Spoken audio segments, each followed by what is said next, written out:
Sa pagdalo ni Senador Raffy Tulfo sa pagdinig sa Senado, ibinahagi niya na nakatanggap siya ng mga ulat sa kanyang naging pagbisita kamakailan sa Hong Kong tungkol sa mga insidente ng suicide ng mga kababayan nating overseas Filipino workers o OFWs. Noong 2023, 6 na kaso ng pagpapakamatay ang naitala. 5 kaso naman ang naiulat ng taong 2024, habang ngayong 2025 ay may isa ng kaso sa unang bahagi pa lamang ng taon.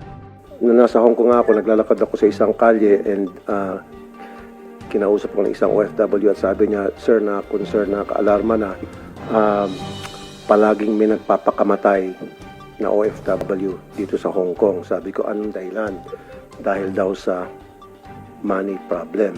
Sa naturang pagdinig, kinumpirma ni Department of Migrant Workers o DMW Secretary Hans Leo Kakdak na ang pagkakautang ang pangunahing sanhi ng pagpapakamatay ng ilang OFW. Ayon sa kanya, umabot sa 48% ang interest rate sa mga pautang sa Hong Kong. Dahil dito, hindi na nakakabayad ang mga OFW at minsan pa'y nakakaranas ng harassment mula sa mga maniningil. Dagdag pa ni Kakdak, may mga sindikatong nagpapagamit ng mga account ng mga OFW para sa iligal na gawain. Bagamat sila ang biktima, sila pa rin ang napaparusahan at nahahatulang guilty sa money laundering. Merong isang mas malaki pang sindikatong modus dito sa pautang. Binibigyan ng pera, kaya hindi siya pautang in a sense, binibigyan ng pera, tapos isusurrender yung ATM o bank account information. At yung pala, kaya pala ganun, gagamitin sa money laundering yung account. Kaya't meron tayong mga kababayan na naaresto.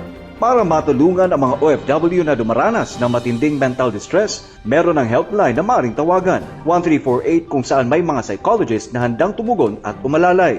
Pinaalalahanan din ng mga OFW na mag-ingat sa pagpasok sa pautang sa ibang bansa, lalo na sa Hong Kong, na maaaring magdulot ng matinding problema sa hinaharap. Muli namang iginiit ng mga opisyal ng DMW at Overseas Workers Welfare Administration o OWA na patuloy ang kanilang pakikipag-ugnayan sa mga otoridad ng Hong Kong para matigil ang ganitong mga abusong pinagdaraanan ng ating mga kababayan.